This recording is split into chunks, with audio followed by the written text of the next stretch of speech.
And speaking of Cody Rhodes, the only reason today in the IWC we have Maxwell Jacob Friedman talking about leaving AEW in 2024 and not re-signing with the company that he is pretty much identified with up to this point. The only reason that's happening is because, WWE has booked Cody Rhodes in such a manner that they are making some of the stars in AEW really doubt, whether or not they should actually consider jumping ship to WWE. And make no mistake about it, you'll ask any superstar in Impact Wrestling, in Ring of Honor Wrestling, in AEW, in Major League Wrestling, in the NWA, in New Japan Pro Wrestling, anywhere in the world, if you are not currently employed by WWE, and you are a lifelong wrestling fan, your career, your life is devoted to the professional wrestling industry, and ladies and gentlemen, you want to work for the WWE. And I know this is going to get a lot of hate from a lot of wrestling fans in the IWC, because they just go against the grain. They just go against the WWE, which is the machine, the empire. They don't want to support that notion that every single superstar, every single man, every single woman out there wants to work for that company. That's been their dream, and even if they say no, like a lot of them might, they're just lying to themselves and to the people that are listening. Because again, WWE is the end-all, be-all. They are the number one company. They have been for the past 30 years. And that's just not going to change anytime soon. So MJF going and jumping ship to WWE is a very, very real possibility. Because look at Maxwell Jacob Friedman. Look at what he's done with AEW. He's never been a champion. He's only won that Diamond Dozen ring 3 years in a row. That's it. But he's never been a champion. He's never been the world champion. He's never been the face of AEW. And yet, WWE recognizes that he is a top star, a top tier talent. In the ring, on the microphone, everything he does garners attention. And that, ladies and gentlemen, is a valuable star. He is. Maxwell Jacob Friedman is a valuable star. So if I'm Tony Khan right now, and I'm trying to negotiate MJF into re-signing with AEW in the very near future, I'm sweating bricks. I am. Because MJF is a once-in-a-lifetime, in my mind obviously, MJF is a once-in-a-lifetime generational superstar. And yes, how he portrays himself on TV and how he portrays himself on social media, it does seem like he has some attitude issues, but you gotta work with him.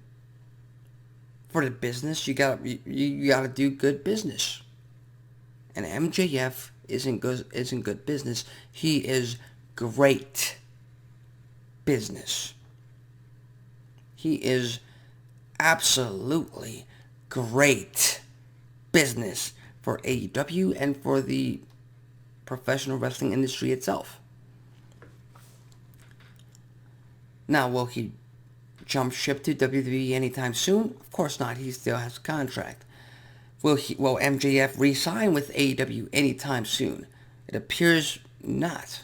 It appears that's not going to be the case. He's going to carry this on right to the finish line, right until that buzzer hits, and then in 2024, we'll see what happens. But the question I want to ask all of you fans out there, and what question I'm going to ask myself right now is, do you and do I want to see MJF in the WWE? Do I want to see him leave AEW? And the very, very simple answer to that question is hell effing no. Hell effing no. Do I want to see MJF in WWE? Of course not. Because that would take away from one of the very basic aspects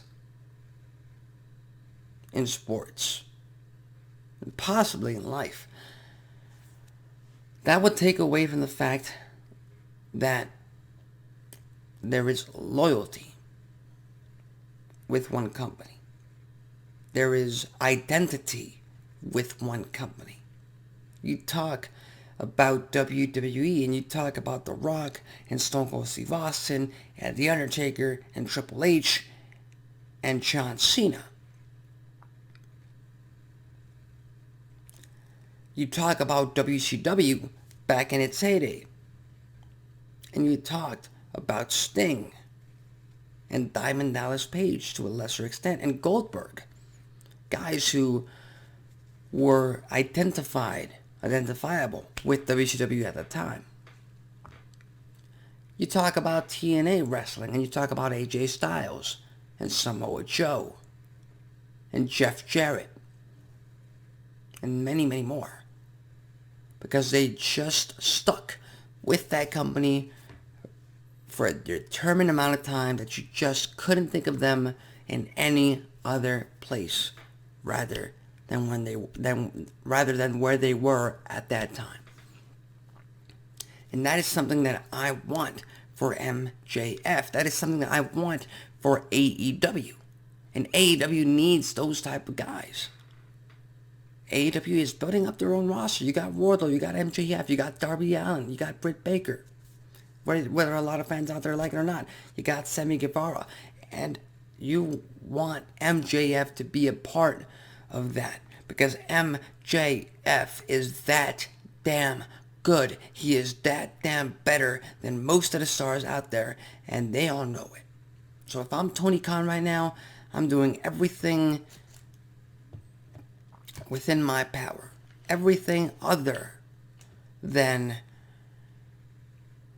giving the house away, which would be AEW itself away. I'm doing everything in my power to convince MJF to stick around with AEW. Because I want MJF to be synonymous with All Elite Wrestling for years and years and years and decades to come. I want MJF to be 10, 15, 20 years deep with All Elite Wrestling. And for fans to be able to identify themselves in MJF. However hard that might be to imagine, that's something I think the wrestling industry and AEW itself needs at this point. So with that said, what do you think? Do you think MJF is going to end up going to WWE in 2024? You think that might work out for them? Or do you agree with me in the fact that MJF and AEW should be synonymous with each other for decades to come? Leave your thoughts, comments, and predictions on the comment section below.